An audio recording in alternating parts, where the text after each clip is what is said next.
ವಿಶೇಷವಾಗಿ ನಾವು ಪರೀಕ್ಷಾ ತಯಾರಿಯನ್ನು ಮಾಡ್ತಾ ಇದ್ದೀವಿ. ಸೊ ಹೊಸವಾದಾಗಿರ್ತಕ್ಕಂಥ 2023ರ ಪರೀಕ್ಷೆಗಾಗಿ ಎಲ್ಲ ವಿಷಯಗಳಲ್ಲಿ ನಾವು ಪಾಸಿಂಗ್ ಪ್ಯಾಕೇಜ್ಗಳನ್ನಾಗಿರ್ಬೋದು, ಮಾದರಿ ಪ್ರಶ್ನೆ ಪತ್ರಿಕೆಗಳನ್ನಾಗಿರ್ಬೋದು, ಕ್ವಿಜಸ್ಗಳಾಗಿರ್ಬೋದು, ಪಾಸಿಂಗ್ ಮತ್ತು ಸ್ಕೋರಿಂಗ್ ಪ್ಯಾಕೇಜ್ ವಿಡಿಯೋಗಳನ್ನು ಅಪ್ಡೇಟ್ಗಳನ್ನು ಮಾಡ್ತಾ ಇದ್ದೀವಿ. ಸೊ ಯಾರು ಹಿಂದಿನ ವಿಡಿಯೋ ನೋಡಿಲ್ಲ, ಇದೇ ವಿಡಿಯೋದ ಡಿಸ್ಕ್ರಿಪ್ಷನ್ ಬಾಕ್ಸ್ನಲ್ಲಿ SSLC ಪಾಸಿಂಗ್ ಸ್ಕೋರಿಂಗ್ ಪ್ಯಾಕೇಜ್ ಅಂತ ಒಂದು ಪ್ಲೇಲಿಸ್ಟ್ ಲಿಂಕ್ ಅದ. ಅದನ್ನು ಒತ್ತಿದ್ರೆ ಎಲ್ಲ ವಿಷಯಗಳಲ್ಲಿ ಮೋಸ್ಟ್ ಇಂಪಾರ್ಟೆಂಟ್ ಎಕ್ಸಾಮ್ಗೆ ಬರ್ತಕ್ಕಂಥ ಪ್ರಶ್ನೆಗಳ ಒಂದು ವಿಡಿಯೋಗಳನ್ನು ವೀಕ್ಷಿಸಬಹುದು. ಸೊ ಇಲ್ಲಿ ಕೂಡ ಹಿಂದಿಯಲ್ಲಿ ಒಂದು ಮೋಸ್ಟ್ ಇಂಪಾರ್ಟೆಂಟ್ ಆಗಿರ್ತಕ್ಕಂಥ ಒಂದು ಕ್ವಶನ್ ಪೇಪರನ್ನು ಹಾಕಿದ್ದೀವಿ. ಸೊ ಭಾಳ ಚೆನ್ನಾಗಿ ಕ್ವಶನ್ಸ್ ಇದಾವೆ, ಪ್ರಿಪ್ರೇಷನನ್ನು ಮಾಡಿಕೊಡ್ರಿ. ಸಾಧ್ಯವಾದಷ್ಟು ಉತ್ತರಗಳನ್ನು ಸಹಿತ ಹೇಳಲಿಕ್ಕೆ ಪ್ರಯತ್ನವನ್ನು ಮಾಡ್ತೀನಿ ಅಂತ ಹೇಳ್ತಾ, ಸೊ ವಿದ್ಯಾರ್ಥಿಗಳೇ, ನಮ್ಮದೊಂದು ಟೆಲಿಗ್ರಾಮ್ ಗ್ರೂಪ್ ಅದ, ಸ್ಟಡಿ ವಿತ್ ಪರಶುರಾಮ್ ಅಂತ. ಲಿಂಕ್ ವಿಡಿಯೋದ ಡಿಸ್ಕ್ರಿಪ್ಷನ್ ಬಾಕ್ಸ್ನಲ್ಲಿದೆ, ಅದಕ್ಕೂ ಕೂಡ ಬಂದು ಜಾಯ್ನ್ ಆಗಿ. ಸೊ ಮೋಸ್ಟ್ ಇಂಪಾರ್ಟೆಂಟ್ ಏನಂದರೆ ವಿಡಿಯೋಗಳನ್ನು ಹೆಚ್ಚು ಶೇರ್ ಮಾಡಲಿಕ್ಕೆ ಮರೆಯದಿರಿ. ಪ್ರಶ್ನೆ ಪತ್ರಿಕೆ ಹೀಗಿದೆ. ಫಸ್ಟ್ ಗ್ರಾಮರಿಂದ MCQ ನೋಡಿದರೆ ಮಾತಾ ಶಬ್ದಕ ಅನ್ಯಲಿಂಗ ರೂಪೇ ಅಂತ ಇದೆ. ಸೊ ಮಾತಾ ಇದ್ದಿದ್ದು ಪಿತಾ ಅಂತಕ್ಕಂಥದ್ದು ಆಗ್ತದೆ. ಧರ್ಮ ಶಬ್ದಕ ವಿರುದ್ಧ ಶಬ್ದ ಹೇ ಅಂತ ಕೇಳಿದರೆ ಧರ್ಮ ಅಧರ್ಮ ಅಂತಕ್ಕಂಥದ್ದು ಸರಿಯಾದ ಉತ್ತರ. ಮುಂದಿನ ಪ್ರಶ್ನೆ ಕಹಾನಿ ಶಬ್ದಕ ಅನ್ಯವಚನ ರೂಪ ಹೇ ಅಂತ ಕೇಳಿದರೆ ಇದು ದೊಡ್ಡ ನೀ ಅದ, ಇದು ಸಣ್ಣ ನೀ ಬರ್ತದ. ಕಹಾನಿಯ ಅಂತಕ್ಕಂಥದ್ದು ರೈಟ್ ಆನ್ಸರ್.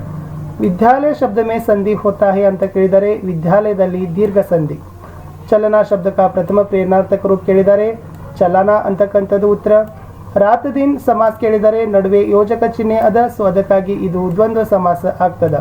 ಕಕ್ಷಾ ಬಾಲಕ್ ಬೇಟೆ ಹೈ ಅಂತ ಇದೆ, ಇಲ್ಲಿರ್ತಕ್ಕಂಥ ಚಿಹ್ನೆ ಇರ್ತಕ್ಕಂಥದ್ದು ಕಕ್ಷಾ ಮೇ ಅಂತಕ್ಕಂಥದ್ದಾಗಬೇಕು. ಇದು ಕಾರಕ ಚಿಹ್ನೆ ಕೇಳಿದ್ದಾರೆ, ಸೊ ಕಕ್ಷಾ ಮೇ ಅಂತಕ್ಕಂಥದ್ದು ರೈಟ್ ಆನ್ಸರ್.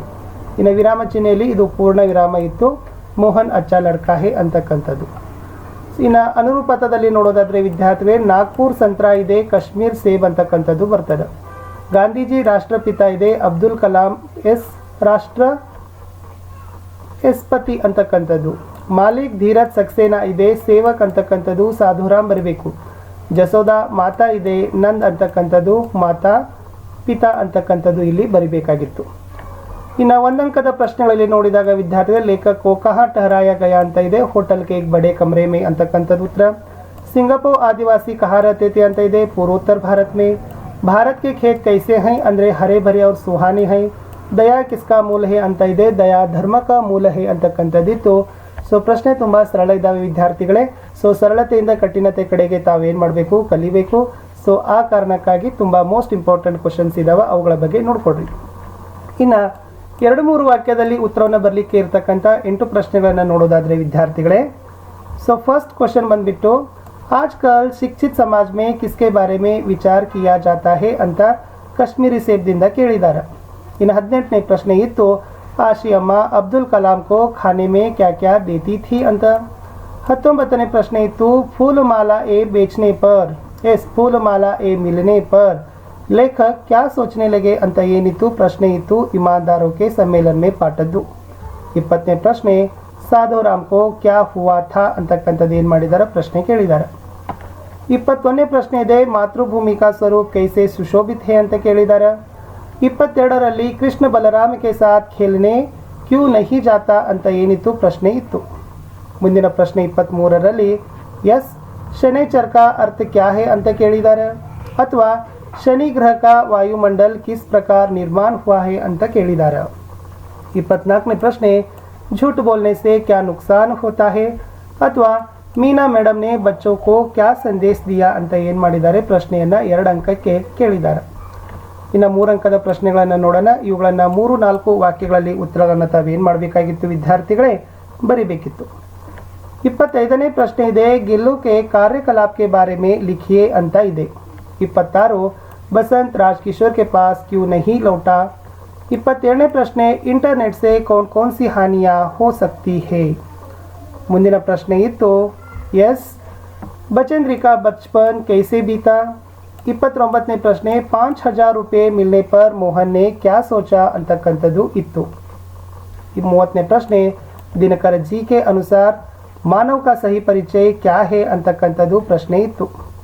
30ನೇದು समय की पहचान कविता का आशय क्या है ಅಂತ ಏನು ಮಾಡಿದ್ದಾರೆ ವಿದ್ಯಾರ್ಥಿಗಳೇ ಕೇಳಿದ್ದಾರೆ. ಇನ್ನು ದೋಹೆ ಭಾವಾರ್ಥದಲ್ಲಿ ಕೇಳಿರ್ತಕ್ಕಂಥದ್ದು ತುಳಸಿ ಸಾತಿ ವಿಪತ್ತಿಗೆ ವಿದ್ಯಾ ವಿನಯ ವಿವೇಕ ಸಾಹಸ ಸುಕೃತಿ ಸುಸತ್ಯವ್ರತ ರಾಮ ಭರೋಸೋ ಏಕ ಅಂತ ಏನು ಮಾಡಿದಾರ ದೋಹಾವನ್ನು ಕೊಟ್ಟಿದ್ದಾರೆ. ಇದರ ಭಾವಾರ್ಥವನ್ನು ತಾವೇನು ಮಾಡಬೇಕಿತ್ತು ಬರಿಬೇಕಿತ್ತು. 33ರಲ್ಲಿ ಗದ್ಯಾಂಶ ಕೊಟ್ಟಿದ್ದಾರೆ. ಇದರ ಅನುವಾದ ಕನ್ನಡ ಅಥವಾ ಇಂಗ್ಲೀಷ್ನಲ್ಲಿ ಮಾಡಬೇಕು. रास्ते में एक तालाब मिला, तालाब में एक मछली तैर रही थी. ಎಸ್ ದೋನೋ ದೋಸ್ತ್ ವಹಿ ಟಹರ್ ಗಯೆ ಅಂತಕ್ಕಂಥದ್ದು ಏನಿತ್ತು ವಿದ್ಯಾರ್ಥಿಗಳೇ, ಸೊ ವಾಕ್ಯ ಇತ್ತು, ಅದನ್ನು ಕನ್ನಡ ಅಥವಾ ಇಂಗ್ಲೀಷ್ನಲ್ಲಿ ಅನುವಾದವನ್ನು ಮಾಡಿ. ಇನ್ನು 4 ಅಂಕದ ಪ್ರಶ್ನೆಯಲ್ಲಿ ಕರ್ನಾಟಕಿ ಶಿಲ್ಪಕಲಾ ಮತ್ತು ಕರ್ನಾಟಕ ಸಾಹಿತ್ಯಕಾರಂ ಕಿ ದೇನ್ ಕೆ ಬಾರೆ ಮೇ ಕೇಳಿದ್ದಾರೆ. ಕರ್ನಾಟಕ ಸಂಪಾದದಿಂದ ಕ್ವಶನ್ಸ್ಗಳು ಇದಾವೆ, ಮೋಸ್ಟ್ ಇಂಪಾರ್ಟೆಂಟ್. ಮುಂದೆ ಸೊ ಯಥಾವತ್ತಾಗಿ ಅಸಫಲತಾದಿಂದ ಭಾಗವತುವರೆಗೆ ಪದ್ಯವನ್ನು ಪೂರ್ಣ ಮಾಡಬೇಕಿತ್ತು.